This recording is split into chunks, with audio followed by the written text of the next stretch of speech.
नमस्कार मित्रों, मैं सिमरन बाबाजी न्यूज़ की तरफ से आप सभी का बहुत बहुत स्वागत करती हूँ। आज जिस शख्सियत से हम रूबरू होने आए हैं उनका नाम है पूजा विधानी जी, जो कि बिलासपुर की महापौर हैं और सिंधी समाज से भी बिलोंग करती हैं। धन्यवाद सिमरन जी।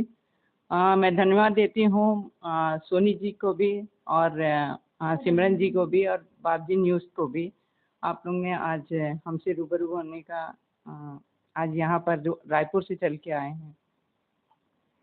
नमस्कार मित्रों, मैं प्रेम सोनी, संपादक बाबाजी न्यूज़, आप सभी का हार्दिक अभिनंदन करता हूं।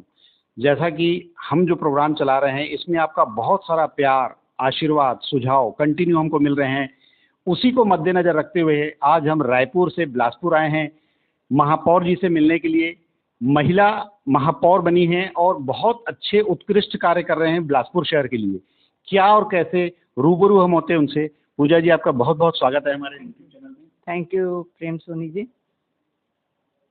बिलासपुर नगर निगम में काम करते हुए महापौर के तौर पर नगर निगम में बैठते हुए ये तीन महीना करीब हो रहा है और इसके पहले भी मैं प्रदेश अध्यक्ष रही हूँ, राष्ट्रीय कार्यकारिणी में रही हूँ और पैसेंजर सर्विस कमेटी के सदस्य भी रही हूँ और जूट कॉरपोरेशन ऑफ इंडिया के डायरेक्टर भी रही हूँ और विभिन्न पदों पे पार्टी ने दायित्व जहाँ जहाँ पर दिया है अच्छे से काम करने का ये सोच के साथ आगे बढ़े हैं और मैं अपने शीर्ष नेतृत्व को धन्यवाद देती हूँ। बिलासपुर महापौर का जो आरक्षण हुआ था वो ओबीसी ओपन था, लेकिन इसमें तो पुरुष बहुत सारे दावेदार थे। उसके बावजूद एक महिला छोटी सी कार्यकर्ता को उन्होंने विश्वास कर मुझे टिकट दिया है और बिलासपुर जनता को मैं धन्यवाद देती हूँ जिन्होंने मुझे इतने भारी मतों से विश्वास करके मुझे जिताया है। सभी को मैं बिलासपुर वासियों को और अपने शीर्ष नेतृत्व को धन्यवाद देती हूँ और 3 महीने से मैं अपना नगर निगम को संभाल रही हूँ, इस बिलासपुर क्षेत्र को संभाल रही हूँ। यहाँ पर सबसे बड़ी समस्या है अभी नाली और गर्मी। जैसे हम महापौर बने हैं, गर्मी आ गया था, गर्मी में पानी की बहुत समस्या है। जिस तरीके से वाटर लेवल नीचे जा रहा है तो उसके कारण जो है वार्डों में जो है पानी की त्राही त्राही मचा हुआ था, उसको दूर करने का हम काम कर रहे हैं। बोर से पानी देने का काम कर रहे हैं और केंद्र की जो योजना है अमृत मिशन जो है, तो उससे भी हम वार्डों में पानी पहुंचाने का काम कर रहे हैं। हमारी योजना ये है कि कम से कम भू से जो है पानी कम निकले, इसीलिए हमने केंद्र का जो है योजना निकला अमृत मिशन जो है और बहुत सक्सेसफुल भी है वो।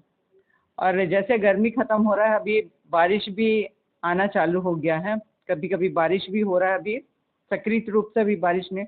उसके लिए हमारा प्लानिंग है कि नाली नालों का अच्छे से सफाई हो जाए। जहाँ जहाँ पानी भराव की समस्या होता है उसको चिन्हांकित करके जो है वहाँ पे अगर नाली नहीं है, निकासी की समस्या है, तो हम कच्चे नाली खोद कर जो है पानी की समस्या, निकासी की समस्या। जैसे जो भी शहर, जैसे आज हम छत्तीसगढ़ में रहते हैं तो 2 शहर मेन हैं, एक तो राजधानी, दूसरा न्यायधानी।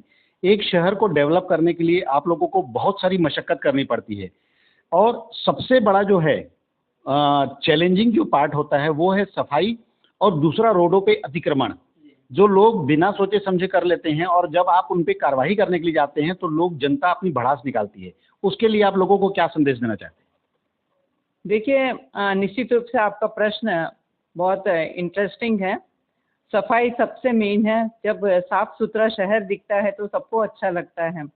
सफाई के साथ जो है सफाई करने के लिए भी इंक्रोचमेंट, जिस तरीके से पिछले 5 साल भू माफिया और इंक्रोचमेंट लगातार बढ़ा है, उससे जो है अभी हमको बहुत दिक्कत आ रहा है। इंक्रोचमेंट, देखिए, शहर को सुंदर और व्यवस्थित बनाने के लिए स्मार्ट सिटी के तर्ज पे जो है बिलासपुर आगे बढ़ रहा है। उसके लिए जब तक इंक्रोचमेंट को नहीं हटाएंगे, रोडें व्यवस्थित नहीं होगी, रोड चौड़ी नहीं होगी, नालियाँ नहीं बन पाएगी।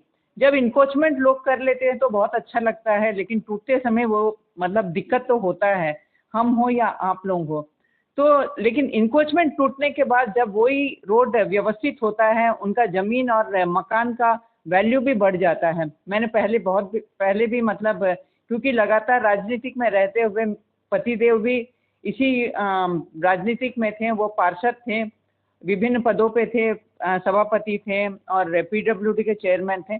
तो मैंने ये महसूस किया टूटते समय लोग बहुत नाराज होते हैं, बहुत सारी दिक्कतें आती है, लेकिन उसके बाद जो है खुद भी खुश होते हैं जिस तरीके से व्यवस्थित होता है तो रोड। तो निश्चित रूप से हमको रोडों को व्यवस्थित करने के लिए और ट्रैफिक जिस तरीके से बढ़ रहा है, अभी एक एक घर में पहले एक कार होना बहुत दुर्लभ था, लेकिन आजकल जितने लोग हैं उतने 4 व्हीलर होते हैं घर में, 2 व्हीलर होते हैं, तो इसमें ट्रैफिक का भी बहुत दिक्कत होता है। शाम को आप शहर हृदय स्थल पे आप निकल नहीं सकते हैं, चाहे गोल बाजार क्षेत्र है, सदर बाजार क्षेत्र है, तो वहाँ पे निकल नहीं सकते। तो जनता से आपके चैनल के माध्यम से ये भी मैं मतलब निवेदन करूँगी, आग्रह करूँगी कि इनक्रोचमेंट नगर निगम तोड़ने का काम कर रही है, लेकिन आप लोग भी नगर निगम को जो है सहयोग करें। और जिस तरीके से ट्रैफिक बढ़ रहा है, जितने शॉप्स में जो लोग जाते हैं 4 व्हीलर से जो है जाते हैं, वहाँ पर बाप भी जाता है, बेटा जाता है, उनके कर्मचारियों को साइकिल और 2 व्हीलर खड़ा करते हैं शॉप के सामने, तो ये ट्रैफिक जो है बहुत बाधित होता है। तो यही कहना चाहूँगी कि आप लोग वहाँ जाने के बाद जो है नगर निगम क्षेत्र में जो है बहुत सारे हम वो भी मतलब स्टैंड भी बना हुआ है, पार्किंग एरिया भी है, तो पार्किंग में अपना गाड़ी को रखें। सबसे बड़ी बात व्यवस्था बिगाड़ने में बहुत बड़ा योगदान होता है ठेले वालों का, खोमचे वालों का, कि कहीं पर भी वो खड़े कर देते हैं। इनके ऊपर जब नगर निगम कार्रवाई करने जाते हैं तो इनको ये लगता है कि हम दलित हैं, हम छोटे हैं, हमको कुचला जाता है, परंतु उनकी व्यवस्था या व्यवस्थापन या चिन्हांकित ऐसी जगह हो कि आप इसके आगे नहीं आ सकते हैं, उसके लिए लगातार मॉनिटरिंग की जरूरत पड़ती है। उसके बारे में आप क्या सोचते हैं? देखिए, नगर निगम द्वारा लगातार इनक्रोचमेंट के साथ जो है ये खुमचे और ठेले लगाने वाले के ऊपर भी कार्रवाई हो रहा है, उनका सामान का भी जब्ती हो रहा है, लेकिन कुछ गरीब आए फिर यहाँ पर आते हैं। हमारे नगर निगम के कर्मचारी जब इनक्रोचमेंट को उनका ठेले वगैरह जब्ती करते हैं तो वो फिर यहाँ पर आते रोते हुए कि हमारे सामान जब्ती हो गया है। तो मानवता के नाते फिर हम उनको वार्निंग दे के छुड़वा भी देते हैं, दे भी देते हैं उनका सामान जो है, छोटा सा एक फाइन लगा के जो है। लेकिन मैं बार बार यही बोल रही हूँ, जनता जब तक सहयोग नहीं करेगी तो नगर निगम को कुछ भी नहीं कर सकती है। देखिए, नगर निगम कार्रवाई आज करती है, आज हट जाते हैं, फिर कल उसी तरीके से वहाँ पर फिर कार्रवाई करने के बाद वहाँ फिर से वैसे इनक्रोचमेंट हो जाता है। तो जनता को खुद को मतलब सोचना चाहिए, मेरा शहर है सुंदर हो, स्वच्छ हो और व्यवस्थित हो। लोग बड़ी बड़ी बातें तो पहले करते हैं, हर नगर निगम को दोषी मानते हैं। हम जब चुनाव के दौरान हम गए थे तो रायपुर के तर्ज पे जो है बिलासपुर का विकास क्यों नहीं हो रहा है, इंदौर जैसे सफाई बिलासपुर में क्यों नहीं होते, ये बोलते। लेकिन सबके सहयोग से ही, जनता जब तक सहयोग नहीं करेगी, नगर निगम अकेले कुछ नहीं कर पाएंगे। आप खुद महिला हैं और इस समय भारत नारी शक्ति को नमन करते आ रहा है, तो महिला सशक्तिकरण के बारे में आपके क्या विचार हैं? महिला यहाँ कितनी सुरक्षित है? महिला कामकाजी महिलाएं आ रही हैं, जा रही हैं या ऑटो चला रही हैं, वो आपके शहर में कितनी सुरक्षित है? देखिए, पहले ऐसा होता था, शाम होते ही महिलाएं निकलने का हिम्मत नहीं करती थी। आज आप देख रहे हैं जितना वर्किंग एरिया जो है, वर्किंग ज़्यादा से ज़्यादा महिलाएं हैं। और बिलासपुर की बात करूँ तो वर्किंग लेडी बहुत ज़्यादा है, तो यहाँ पर जो है निश्चित रूप से बहुत सुरक्षित है। और महिलाओं को मैं ये भी कहना चाहूँगी, अपना सुरक्षा खुद उनको जानकारी होना चाहिए और सरकार की योजनाओं का भी जानकारी होना चाहिए। देखिए, सरकार महिला सेल भी बनाई है, थाने में भी एक पर्टिकुलर नंबर है, कहीं पे भी वो चाहे ट्रेन से आती हैं, चाहे प्लेन से आती हैं, कहीं भी अकेले अगर रात हो जाता है तो उनके लिए थाने का एक नंबर होता है। अगर उनको कोई इंडिविजुअल टैक्सी नहीं ले सकती हैं, कोई गाड़ी नहीं ले सकती हैं, तो थाने में अगर वो फ़ोन करती हैं तो वो गाड़ी आता है उनको और लेके जो है उनके गणतंत्र तक पहुंचाने का काम करता है। तो सरकार की जो योजना चल रही है उसको भी जानकारी होना चाहिए महिलाओं को, और खुद अपनी सुरक्षा का ध्यान रखना चाहिए। निश्चित रूप से सरकार भी बहुत अच्छा काम कर रही है महिलाओं को आगे बढ़ाने के लिए, उनकी सशक्तिकरण के लिए, उनके सुरक्षा के लिए अनेक सारी ऐसी मतलब योजनाएं भी हमारे पास है। उनको सुरक्षित के लिए और सशक्तिकरण के लिए। जैसे हमारी महिलाएं जो है जाती हैं वर्किंग प्लेस में, उनके लिए हम पिंक टॉयलेट का भी बात किए हैं, ताकि वो मतलब शाम होने का या फिर अंधेला होने का कहीं इंतज़ार ना करें। तो ये महिला सशक्तिकरण का एक बहुत बड़ा कदम है। जिस तरीके से हमारे केंद्र के, हमारे देश के हमारे मोदी जी जो है महिलाओं के लिए सोचते हैं, उनके सुरक्षा के लिए, उनकी सशक्तिकरण के लिए सोचते हैं, उसी पैटर्न पे जो है हम भी बिलासपुर नगर निगम के लिए महिलाओं के लिए एक ऐसी जगह का भी चिन्हांकित करना चाहते हैं जहाँ पे सिर्फ महिलाएं अपनी इच्छा के अनुसार अपने अच्छे व्यंजनों को वहाँ पर स्टॉल लगा के जो है नगर निगम कैफे के नाम से जो है वहाँ अपना व्यवसाय करके जो है एक अच्छा मतलब आय कमा सके, अपने घर को जो है सशक्त कर सके। तो ऐसी हमारी बहुत सारी योजनाएं हैं। हमको मात्र अभी 3 महीना हुआ है, तो आगे देखिए हम सबके सहयोग से जो है आगे बढ़ना चाहेंगे और इस शहर को सुंदर और सशक्त नारी का एक रूप देने का काम करेंगे। आप सिंधी समाज से बिलोंग करते हैं। सिंधी समाज के लिए एक प्रयोग होना चाहिए कि जैसे सभी भाषाओं का अपना एक सैटेलाइट चैनल होता है, तो सिंधी भाषा का भी क्या सैटेलाइट चैनल होना चाहिए जिसमें छोटे बच्चे कार्टून देखें तो सिंधी भाषा में हो, और बुजुर्ग हैं साधु संतों के सत्संग लाइव दर्शन उनके कर सकें जो नहीं जा पाते हैं कि कोई पहुंचाने वाला लाने वाला नहीं है। महिलाओं के लिए व्यंजनों की कुकरी शो होने चाहिए। यंगस्टर जो हैं उनके लिए पॉप है, गाने हैं, कविताएं हैं, कुछ भी कर सकते हैं। मतलब एक प्लेस धर्म और संस्कृति को जोड़ के रखने के लिए क्या सैटेलाइट चैनल होना चाहिए? आपकी पर्सनल क्या राय है?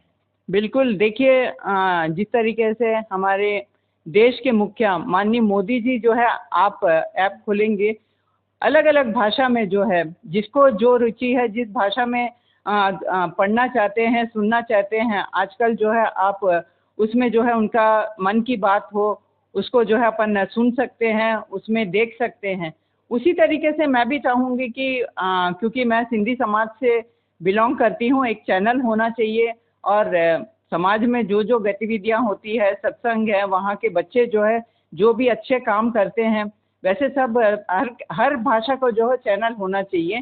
क्योंकि देखिए हिंदुस्तान है और हमारे बिलासपुर जो है एक मिनी हिंदुस्तान है, यहाँ हर वर्ग के लोग रहते हैं, तो सबका जो है अपना अपना जाति विशेष होता है, उनको बढ़ावा भी देना चाहिए।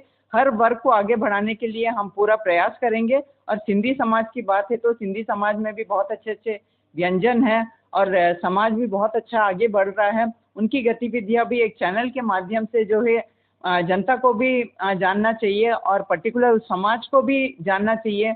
जैसे आपने पूछा है कि अभी बुजुर्ग लोग सत्संग तक जा नहीं पाते हैं, तो घर में बैठ के जो है सत्संग सुन सके, ये सब होना चाहिए।